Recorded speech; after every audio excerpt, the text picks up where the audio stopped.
Tyger, Tyger, burning bright, in the forests of the night, what immortal hand or eye could frame thy fearful symmetry?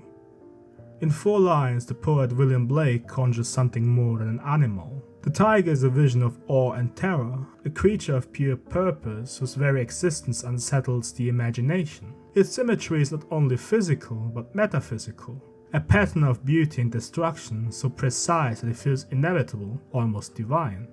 To grasp the weight of this vision, it helps to understand William Blake himself. Born in London in 1757, Blake lived through an age of revolution, American, French and industrial, yet he stood apart from all of them. He trained as an engraver, saw visions of angels in trees of Peckham Rye, and spoke of conversing with prophets and spirits. He rejected the rational clarity of the Enlightenment and the rigid dogma of the Church, choosing instead to build his own symbolic universe in poetry and art. His work was almost entirely ignored in his lifetime, dismissed as eccentric, even mad, but in time he would be recognized as one of the greatest visionaries of the Romantic era. Blake's art was always dual, always in tension. He published Songs of Innocence in 1789, full of gentle hymns and pastoral reveries. 5 years later he released Songs of Experience, its dark mirror, where the world is marked by corruption, violence and loss. The Tyger belongs to this second collection.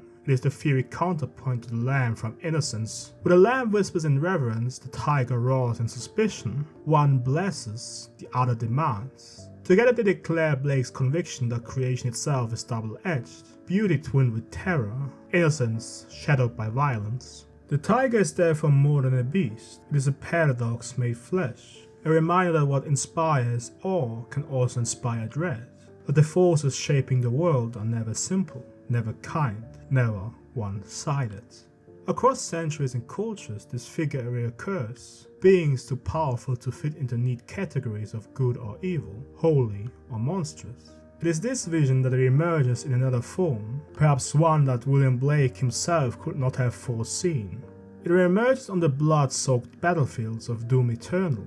The Doomslayer is not introduced as a man but as a myth, a god of wrath given flesh. He arrives not with biography but with scripture. He does not explain himself, he acts. Entire species whisper in fear of his many names. The Hellwalker, the Unchained Predator, the Slayer. Demons tremble at his approach. He is violence sanctified, a legend walking, a flame burning bright in hell's endless night. In what distant deeps or skies burnt the fire of thine eye? On what wings dare he aspire? What the hand that sees the fire? The Doom franchise began in 1993 as a pulse-pounding blood-soaked shooter. By the time of Doom Eternal in 2020 it had become something stranger and grander, a cosmic epic thick with lore, myth and metaphysical dread. It's no longer simply told the story of a marine slaying demons. It deified that marine, raising him into legend. The Slayer is no longer a man in armor, but a myth so potent that even hell rewrites its scriptures in fear of him. He's not a soldier, he's the perfect predator. Blake's questions about the Tyger, in what distant deeps or skies, could be asked just as easily of the Doomslayer. His origin is scattered across timelines and dimensions. Once a man, then a revenant, finally something altogether other. Blake asks what the hand that sees the fire.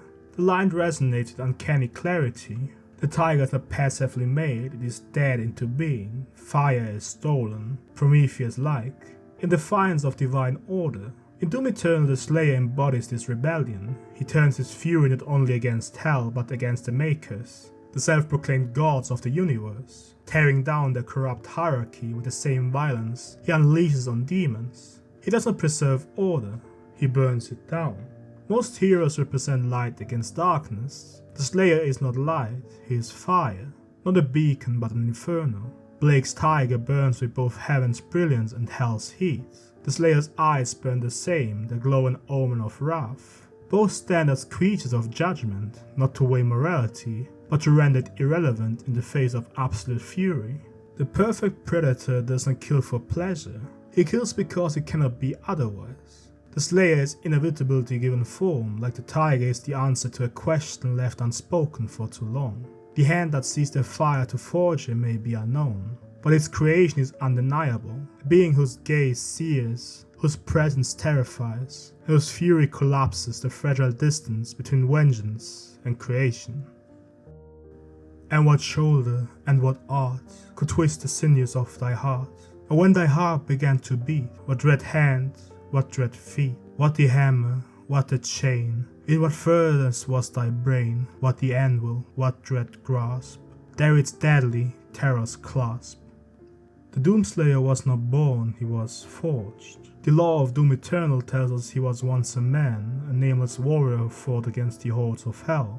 In the ancient realm of Argent Denur, his fury was relentless, his vengeance unending. But rage alone was not enough. The makers, the angelic arbiters of cosmic order, took notice. They brought him before the divinity machine, a device whose purpose remains half shrouded, half myth. There his strength was amplified, his mortality stripped away. What emerged was not simply a man remade. Blake asks, in what furnace was thy brain? The Slayer's furnace was not divine inspiration, but a crucible of loss, of unending battle, of a will that refused surrender. His mind did not soften in suffering, it hardened. His force became sharp, his clarity lethal. Like Blake's Tyger, his intelligence is bound to violence, not mindless rage, but a sharpened, engineered purpose. The Predator suit complements this transfiguration, an artifact of unknown origin. It binds him as if by destiny, its runes whispered of prophecy. The suit is more than an armor, it is a chain and hammer both. It shackles him to an eternal war, even as it becomes the weapon through which his will strikes the universe. The makers in their hubris believed they could wield what they had awakened. They imagined the Slayer as a tool, a weapon to serve their order, but they miscalculated. He was never theirs to command. What they touched did not remain what they made. In the act of forging he became self-forged, no longer a soldier, no longer human, but a force that redefined itself in the crucible of endless battle. What dread hand and what dread feet, Blake asks. The answer is plain. The Slayer's hand does not rest, it rends, it tears, it smashes. His feet do not falter, they advance, step by step, into the heart of hell itself. When the stars threw down their spears and watered heaven with their tears, did he smile his work to see? Did he who made the lamb make thee? Here, Blake's poem reaches its height. The Tyger stands before the poet complete, terrible, magnificent. Even the stars seem to recoil, casting down their spears and weeping at what had been wrought. And then comes the final question. Did he who made the lamb make thee? This is not curiosity, it is protest. How can the same creator fashion both innocence and terror? The gentle lamb and the devouring tiger? Blake refuses to resolve the paradox. He leaves us suspended in awe, caught between beauty and horror. This is the same paradox embodied in the Doomslayer. Mortal, grieving, fragile, he had something to protect and he lost it. The past is the lamb, not only innocence but hope, conviction, the possibility of gentleness. The Slayer was not always the Tyger, he was made so. But war, betrayal and divine indifference transmute the lamb into the Tyger. His violence is not mindless, it is sacred, inevitable. He does not shed his humanity so much as sacrifice it. Wrath becomes the only language to him. Terrible costs paid in order to hold evil at bay. And so the paradox sharpens. Is the Slayer a triumph of creation, a tiger burning bright against the dark, or is he evidence of creation's failure, a man left so unprotected that he had no choice but to become a monster in order to save the lamb? Blake never answers, neither does Doom Eternal. Both simply place the tiger before us, bright, terrible, inevitable, and ask whether anyone could dare to smile at such a creation. Tyger, Tyger, burning bright, in the forest of the night, what immortal hand or eye dare frame thy fearful symmetry?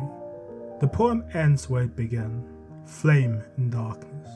Blake's repetition is not resolution, but ritual. After all the questions of eyes and sinews, hammers and chains, we return to the same paradox unanswered. The tiger burns, the mystery and earth. The Doomslayer is Blake's Tyger not because he's a beast of destruction, but because he's a question made flesh. He's the poem's answer unspoken, a paradox incarnate, forged by necessity, sustained by wrath, driven by a justice too primal for language. He burns not with malice but with purpose. He's the weapon of no master, the child of a godless forge, or perhaps the hand of the divine acting in ways we can't comprehend. He's the shadow cast when creation fails to guard its lamp, and the tiger must rise in its place. Innocence demands its counterpart in terror. The slayer is not the enemy of peace, but its most dreadful guardian, not the antithesis of innocence, but its redeemer, through fire, through blood, through fearful symmetry.